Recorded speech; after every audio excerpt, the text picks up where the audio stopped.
I'm not in any position to give any advice or any great Confucius says or anything like that.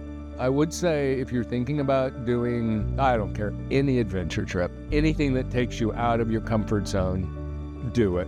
But don't be cocky about it. Or do. You'll figure it out.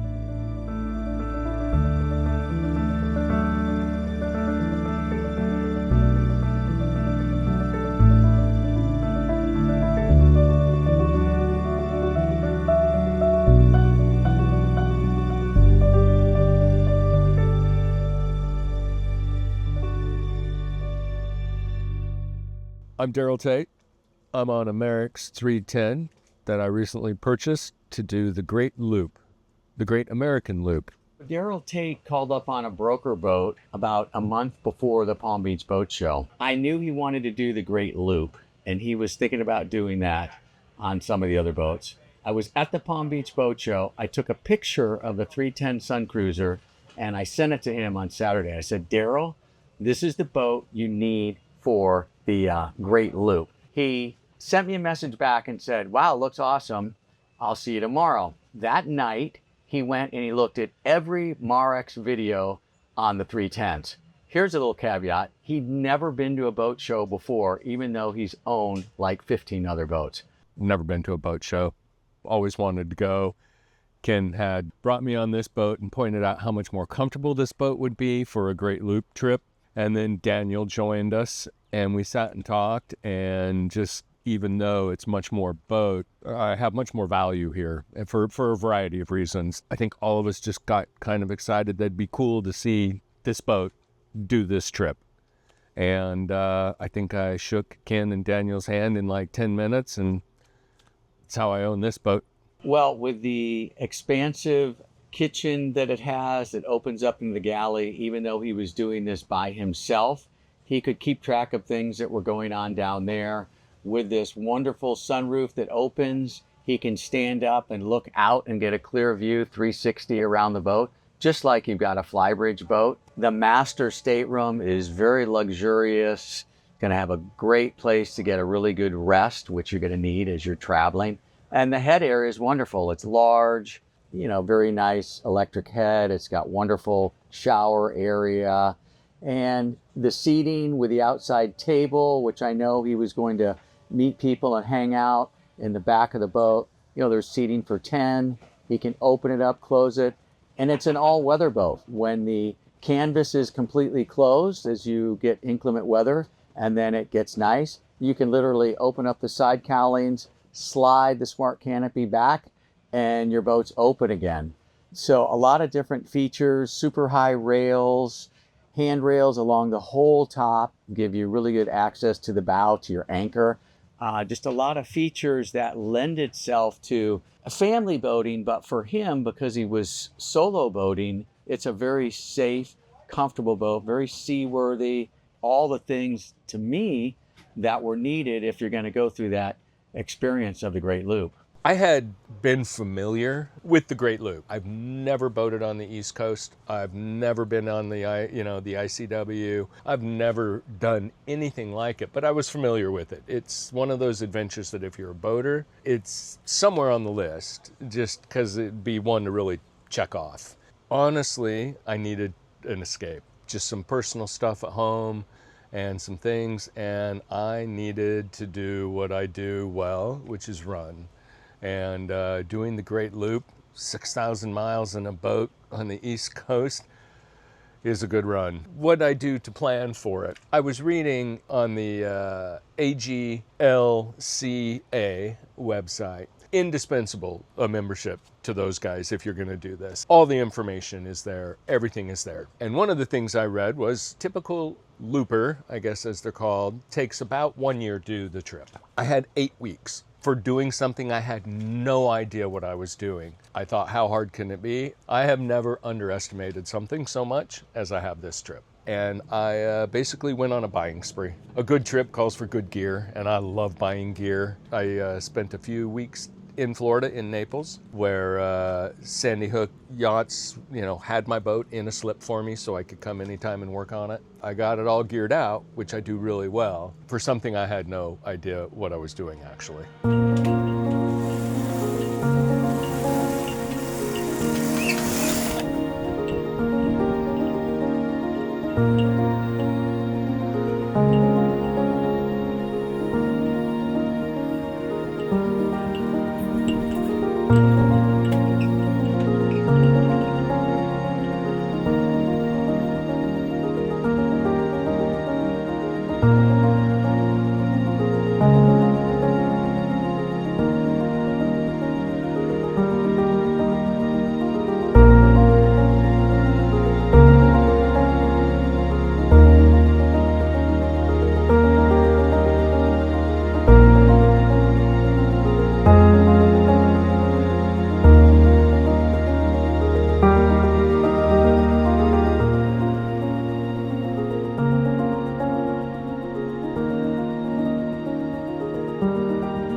Anchor, first thing, it's sized up for the size of boat it is, and I splurged on my brand new boat and got myself a stainless steel anchor instead of galvanized.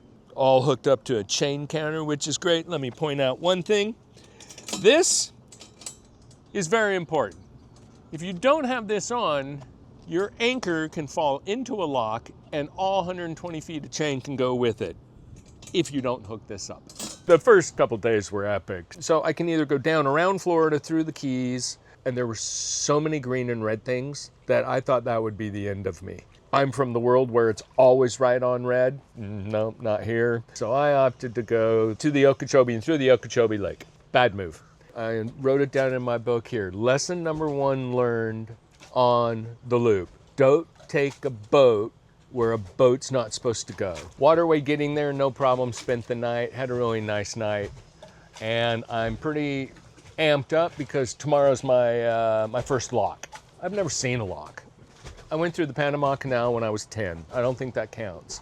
Single-handed, I was a little concerned about the locks. I had given it a lot of thought and had all sorts of systems, none of which I use. I just hold the ropes. And so I was pretty nervous. First lock went fantastic. Second lock, I'm tied up on one wall. There's a guy in a sailboat on the other wall. And I see the guy in the sailboat looking around, and I wonder what he's looking at, and then I hear it. And it's like, there's a noise. And then I realize I'm actually feeling the noise, the vibration, because I had pushed my remote wrong button and given a little chain slack to my anchor and didn't know it. In the middle of my second lock, with the water pouring in, my 33-pound beautiful chrome anchor goes off the bow of my boat to the bottom of the lock, and then all 120 feet of chain follow it. So I leave the ropes, I got to get this anchor up, and I lift that anchor, 120 feet of chain in that anchor in 30 seconds. Pure adrenaline, right? The guys that lift the car off the little girl type stuff, and I just pulled every muscle.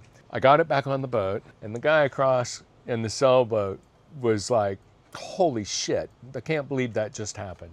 He invited me, said I could come to his house. He was just 3 miles up the river, and he had a full tool set up, and I could fix the anchor, the windlass there. It was a really nice little boating community. I won't forget it, it's called Turkey Creek. Unbelievable. I got the windlass fixed. It had just slipped into free fall, that's all. I spent the night there. I had dinner with him. We stayed up until midnight chatting. It turned out to be one of the best experiences of my trip so far. And that's one of the things I love about boating is the camaraderie and the code. I believe the code is you have to help, period. I got up the next morning, Okeechobee. The lake's low. It's like a 24-year drought in that southwest Florida. Is that what that area is? Yeah. The locks on the front and the back of the lake are open. That's how low it is. And within the first 5 minutes, I was on top of something in Lake Okeechobee, going nowhere, fully stalled out the engine. I'm like, oh my God, my second day. No big damage except to my pride, and that was pretty significant. I ended up taking the boat out and having it inspected and everything, and I did get some prop straightening done, but I was pretty lucky. This is the bed, its back comes up, super nice. I have sat out here. These 4 stainless round things are where these carbon fiber poles go. And then you have this sunshade like the big super yachts. And you're a 31-foot super yacht. You look so cool. And it provides this cool shade right here, and you can sit on your lounge, look super cool.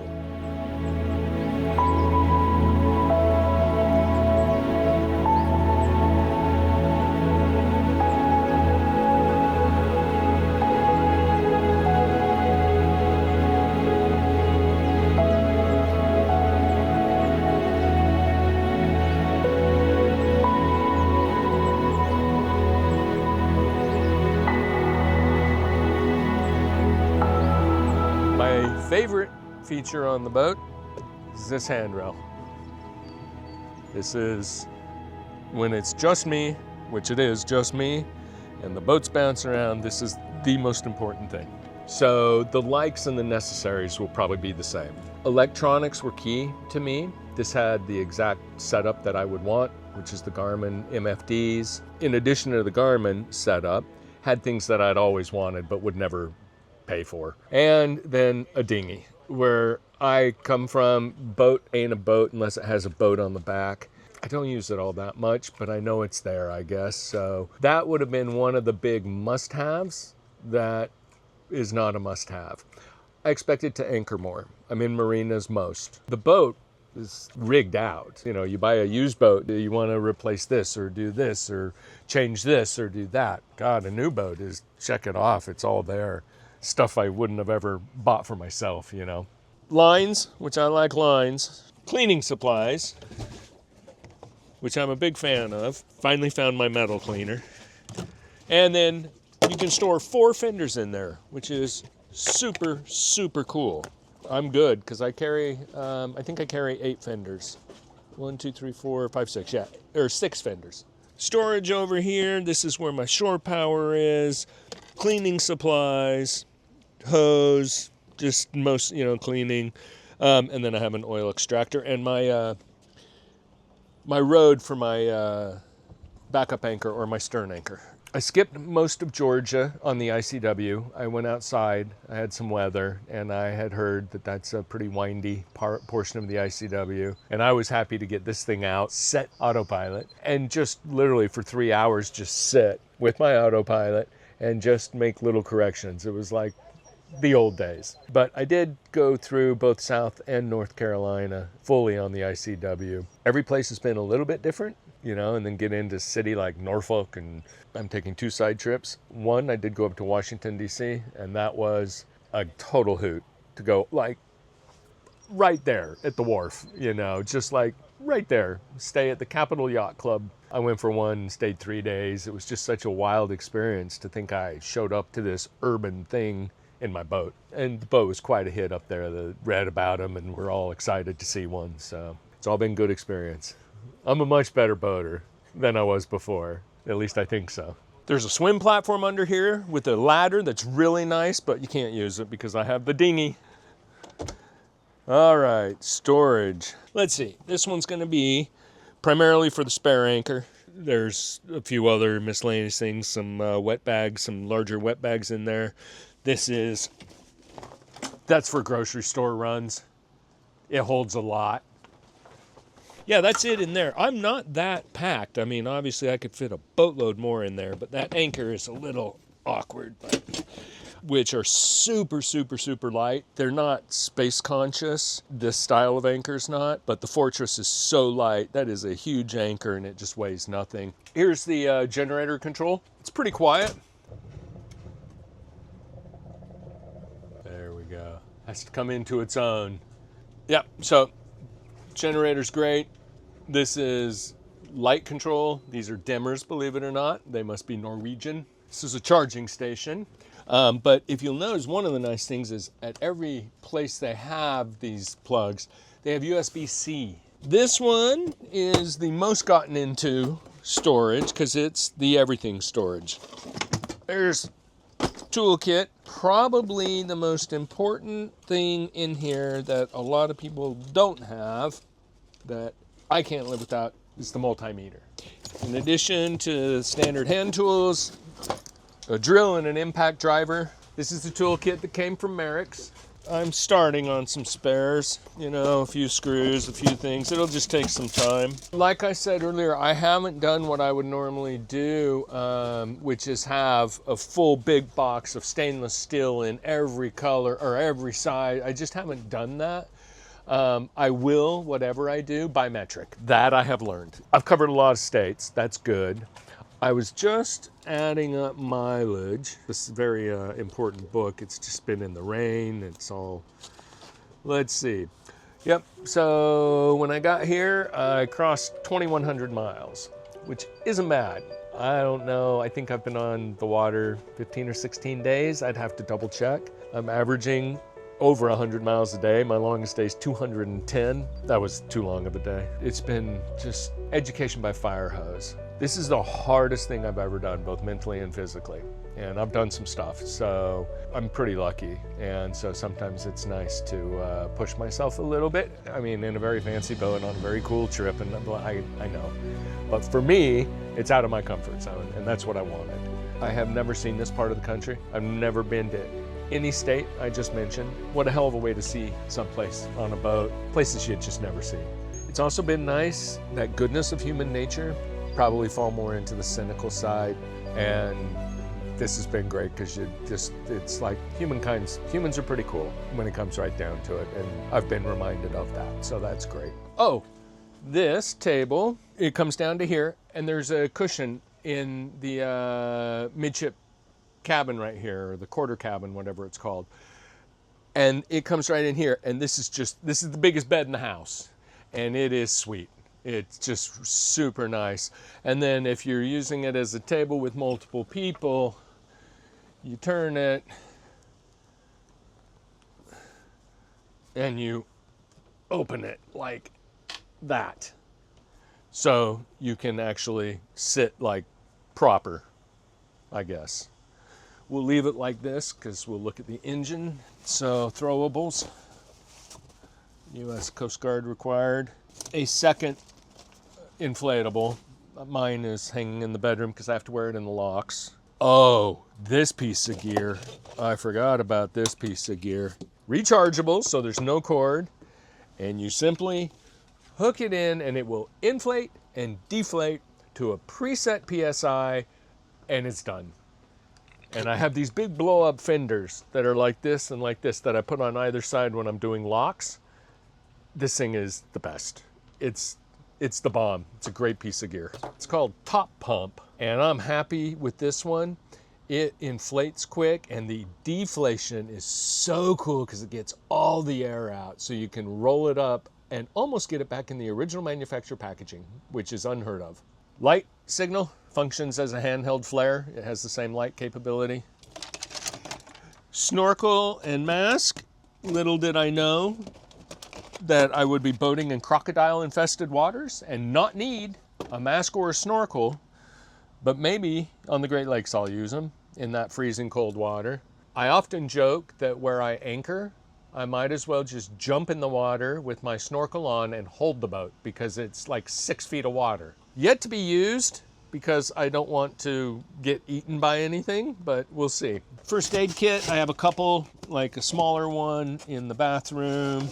This is kind of more of an expedition, big safety first aid kit, tourniquets and things like that. That's a battery jumper. That has 4,000 cranking amps to it. That will jumpstart a 9-liter diesel engine, which is a lot bigger than I have in here. I have one in the motorcycle, I have one in the van, I have one in the Bronco, I have one in the boat. Oh, I mean, this is no more jumper cables and no more having to ask for a jump in a little tiny thing like this. They're lifesavers.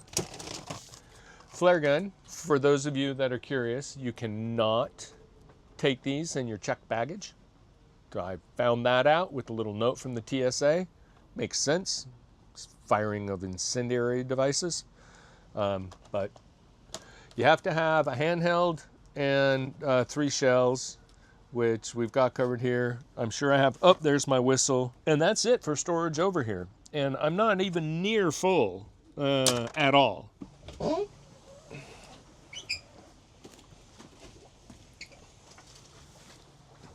Okay, the most important part. There's a big ass engine. Here's a nice little generator under here. Batteries are back there. This is the gas tank here, the fuel tank. There's nothing to show. These engines are just like all sealed up and stuff. It's like, it's wild. It is absolutely wild. It's wild that that thing with, well, it's a double propeller, but that engine right there will get this boat going 40 miles an hour. That's crazy to me. Most important thing are the convertible roofs. When I saw that I could be in an outside boat, yet it's a full inside boat when I need it, that was probably the biggest feature for me. I drive from a flybridge. I don't drive inside. I like that, being in the element. So that was one of the first things and a key component to my interest in the Marex in particular, and in particular the 31, because it opens both ways fully for me. The storage units here for the isinglass is fantastic because it's an outdoor boat and you need to be indoors sometimes, like at a marina when it's raining, and it's super easy to pull them closed. Refrigeration and freezer, key for me. AC was a nice touch. I would have gone without AC. Nice to go into a cold bedroom after a long hot day. Marex checked so many more boxes than I even knew. This is where I spend all my time. This is my chair. Sitting like this, I'd say probably 50% of the time. Sitting up on the bolster, probably about, 30-40% of the time, the rest standing. But this is it. This is chart. This is either Aquamap or Docwa. This is everything I use for the most part. For finding anchorages, I use my chart. So here's the Sandy Hook inlet.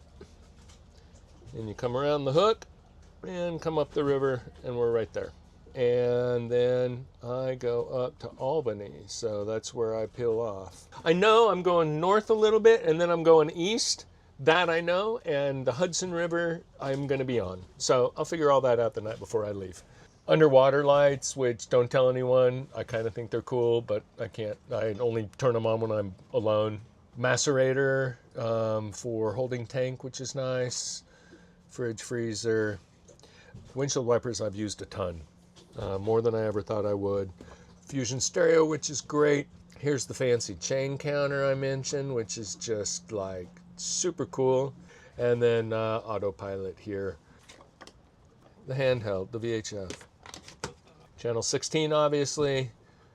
Channel 9 for bridges and channel 13 for marinas, I think. And locks. Locks are channel 13 as well. My chart will tell me a lock's coming up, and when you get within a range of a lock that has a light, it'll either be the red or green, proceed or stop, and what you have to do is you tell the lock master, like Okeechobee lock, Okeechobee lock, Okeechobee lock, this is motor vessel Grace, motor vessel Grace, motor vessel Grace, coming up on the lock northbound, wondering when your next scheduled opening are you opening on demand, do you copy over? We're just letting some southbound traffic through. We'll be open in about a half an hour. Watch the light, come on in, port side tie, move as far to the front as you can. That's what you get. It's just all very transactional. Same with the bridge, just asking them if they want to open it, or if they're opening on a schedule, or if they'll open for you on demand. Let's see.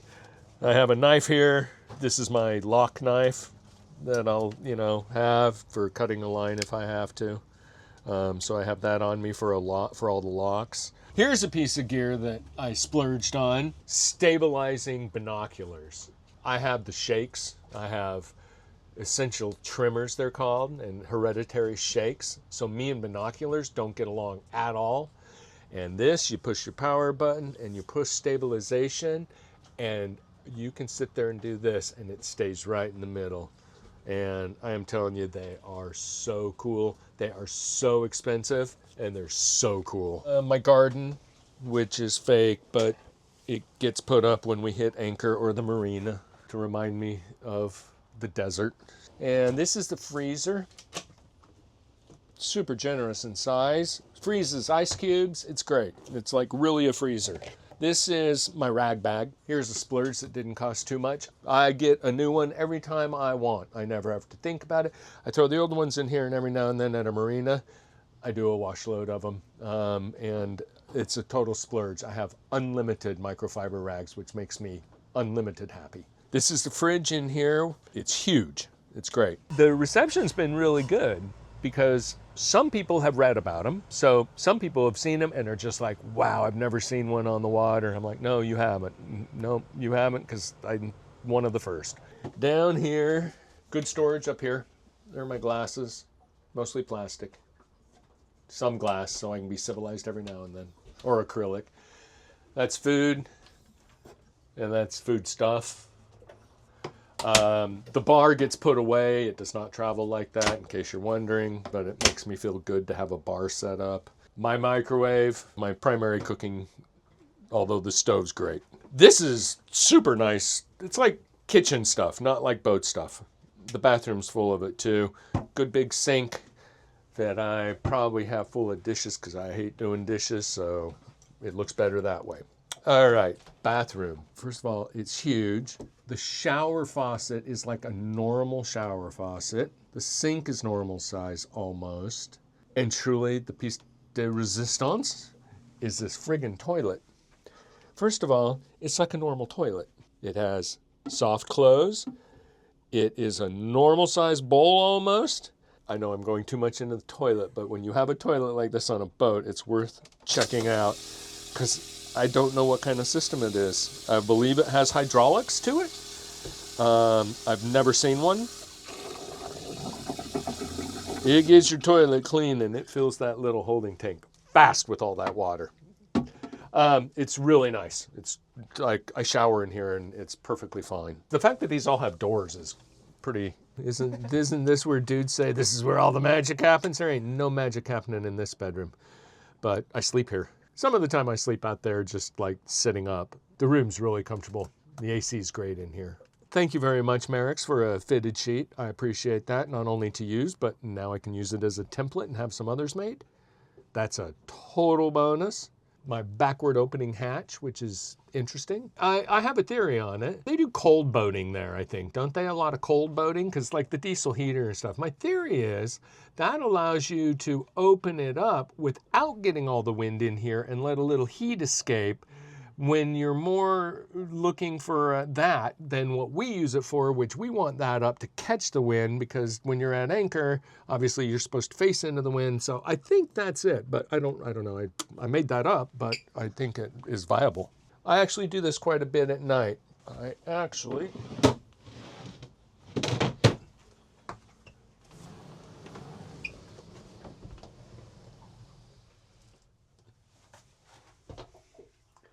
And it's super nice. You don't feel like you're closed in. When I do this, I leave this door open and this door open, and I'm AC'd in here. It just gives me a little feeling of when I want to be inside, which isn't often, but it's nice. So that's also how I close it up when I leave.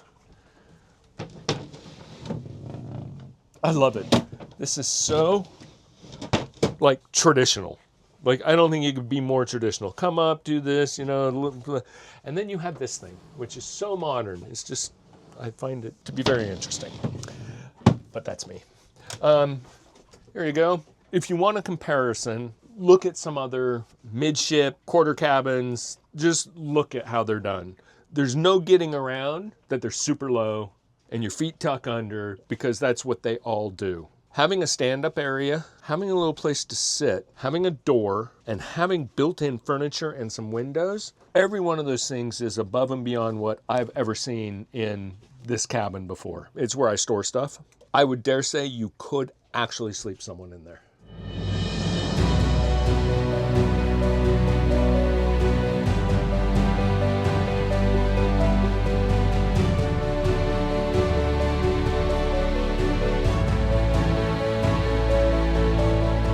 That's what I'm looking forward to, going inland. I'm really excited for the Great Lakes, and I'm really nervous about like the Mississippi.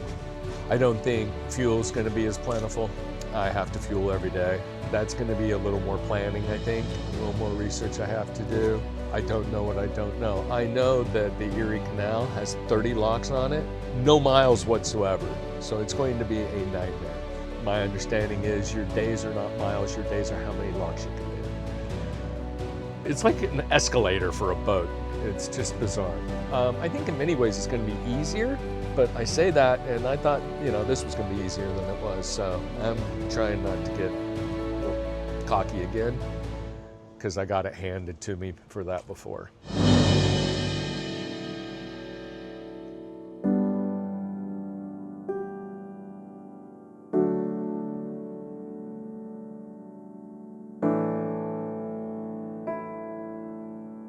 It was a lot.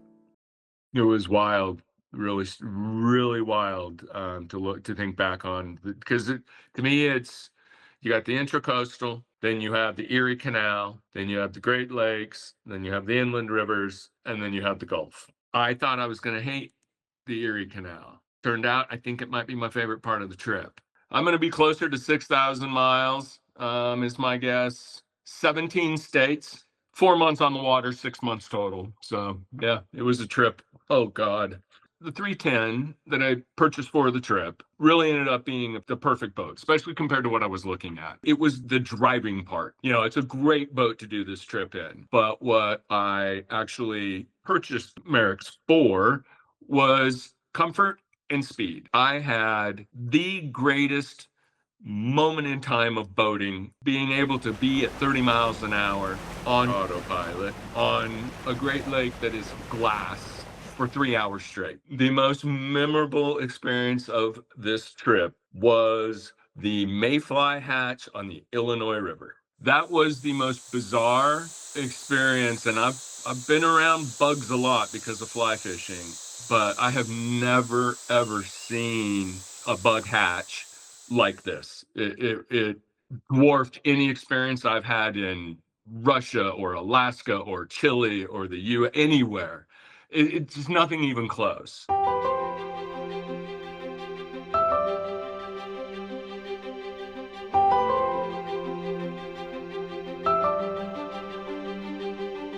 It is the hardest, most challenging thing I've ever done, and I'm proud of what I've done, which is kind of hard for me to say. I generally don't, do that, but I am. Just that confidence, just that self that I could handle whatever now. I think I probably just boated more in the last 6 months than I've boated in my life. I can say I'm a pretty good boater now. And I actually am pretty comfortable in my skin, and it's been a bit for me on that. I saw a lot of country, I saw a lot of people, and I did a whole lot. Advice to future loopers: I think we just exceeded my comfort zone on blowing my own horn, because I don't really feel too comfortable giving anyone advice as it relates to the type of boat and the boat I selected. The exact reason I liked the 310 and the Marex boats in general. I liked the concept of being able to boat like I'm in a John boat during the day and close it up at night and sleep in a nice stateroom. I mean, it's just the combination I like. Do your trip. I did mine. Mine did not involve sightseeing. Mine was fast. Mine, by most people's judgment, was a missed opportunity, I think. I saw 17 states. I didn't really see them. I just saw what I saw of them, and didn't do everything. Most people take a year to do it. And I would also not plan so much. A lot of people plan too much, I think, doing this trip. It is form over function. And don't do that with this one, because, man, I pull into spots just seeing them going, I have to spend the night there. I mean, I have to, but that's not the schedule. I didn't have any of that stuff. A little more winging it, I think people would enjoy more. I can tell you, life-changing. 100% change in my life and who I am because of this silly boat trip. Another special thanks to the folks at Sandy Hook Yachts. Not only am I sitting here at the Edgewater Marina at their Seabright location, where they're going to help me take care of a few things, but they set me up with this boat for this trip, and it's been a positive experience all around. Thank you.